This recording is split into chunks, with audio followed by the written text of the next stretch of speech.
Hello and welcome to this video tutorial where you will learn how to make trails in Godot. If you are coming from Unity, you probably know that in Unity they have a very good trail system where you can just attach it to any object and it works and it creates the trail, but in Godot at the moment we do not have anything like that, so we have to create something from scratch. And I needed it for my game and I came up with a very simple solution that works. It's not perfect, it has some limitations, but for very simple trails you can do it very quickly and it works, and it's not very process intensive. So let's get straight into it. I have this simple scene here where I have this simple kinematic body with script that just moves it around. So if I will show you very quickly, basic, nothing special. Okay, so what I use for trails is Line2D. So let's create a new scene and let's add Line2D. Here we go, Line2D, and let's save it. So we can then reuse it, and let's rename it to trail, and also the scene, let's rename it to trail. Alright, and now let's attach the script to the trail. Okay, and now when I was making it for myself to use in my game, that I really needed it, I started to think, well, I will attach it to the parent, so I do not need to do anything special. So what I done first was something like that. I created new variable point, and also then done in process function point equals global position add point. So what it's doing is taking the position of the trail system and then adding the point at the position, at the position of the trail system. So because it's attached to the kinematic body or the parent, so you might think that, well, it should work as that, and that was my thinking process. So let's test it out. Let's go to the world scene, to 2D, and let's add our trail system to the kinematic body, and let's see how it works. Well, as you can see, it kind of works, but it's offsetted and it doesn't follow our kinematic body. So why is it happening? Well, for me, I think it's because the trail is moving together with the kinematic body, so it's trying to compensate or something like that, or something weird happening that I don't exactly understand why it's happening, but it doesn't work. So then I thought, okay, maybe then I will target the body itself, so the trail it doesn't take the position of the trail, but it takes the position of the body. Okay, so let's do just that.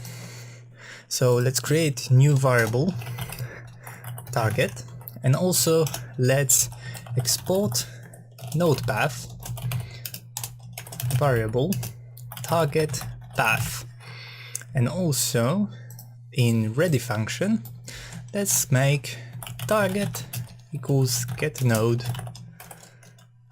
target path. Okay, and now in process function target, let's take the global position of the target. Okay, and now in inspector, because we exported the variable target path, we can now assign the kinematic body. Okay, and let's save and run it.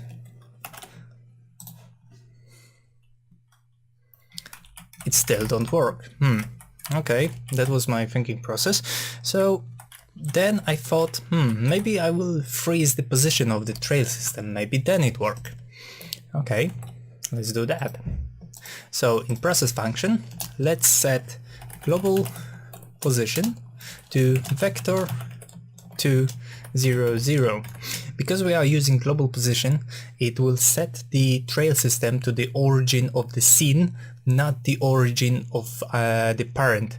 So that way it will always stay at the origin, no matter what happens to the parent. And also let's lock the global rotation as well to 0. So that way if the parent rotates, our trail system will stay at 0 rotation. And let's test it out. So now, as you can see, it works. It works as it should work. But as you can see, it doesn't delete the trail. It creates constant trail. It might be what you are looking for, that you, for example, want to create like a Tron copy or something like that, where you want the trail to not disappear. But in my case, I wanted something to delete the trail as it goes. As the body moves, the trail should disappear. So let's do just that. So now, because we have this, so let's add new variable and export it. Export variable trail length, and let's set it to 0. And also, so this way we have in the inspector we have a variable exported, so we can set it straight from the inspector how long our trail should be. And now in the process function, let's do while trail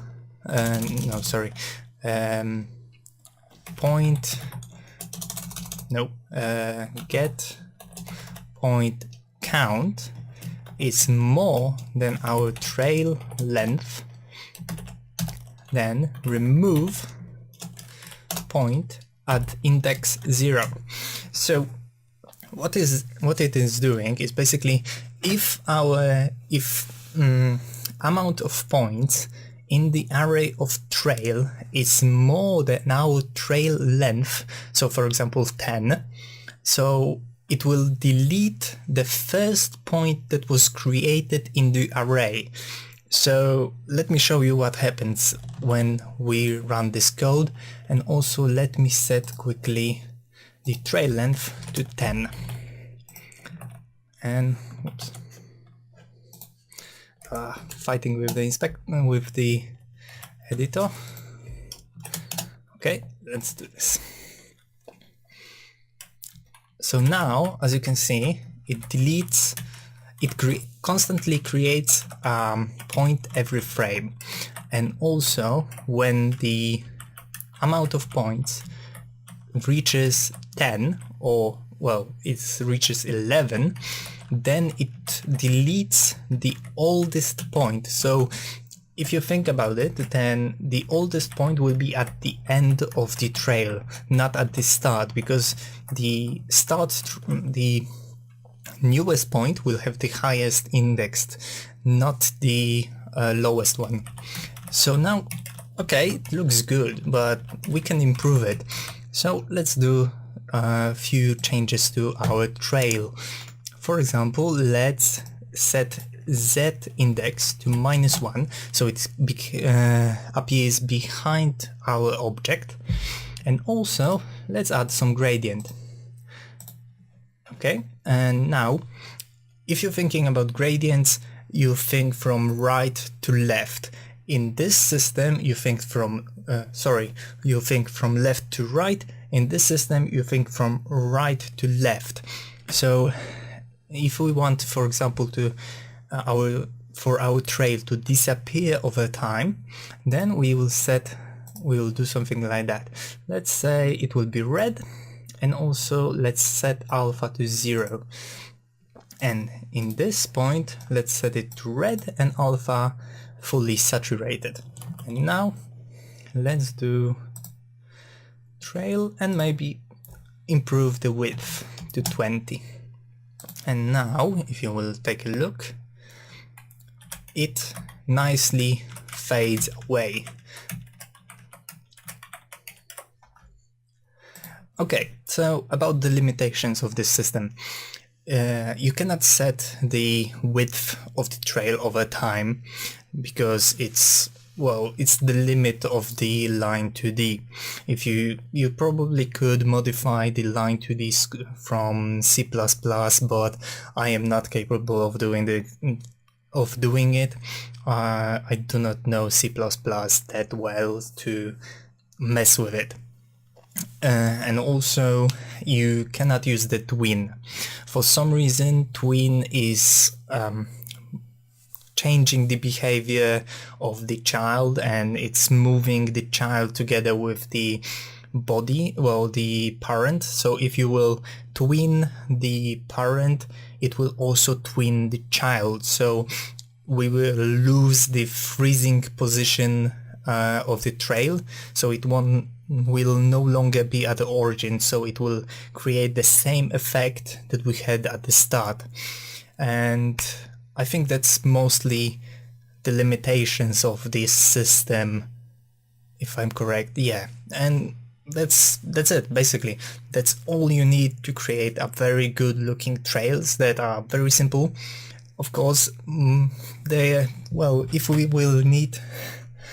if we will want something more advanced where we can change, for example, width over time or something like that, or things like that, we'll probably need to wait for like proper trail system. But at the moment, if you need something simple that works and looks good, then this is the way you can do it. So thank you guys for watching, and I hope you learned something, and you seen the whole process I went through to develop this thing or the system. So I hope you learned something, and I hope your games will look much better with this system. Hopefully I will make another video about something else, or maybe I will expand this trail system for you. So stay tuned, and hopefully I will upload a next video when I have time. So thank you guys for watching. See you later.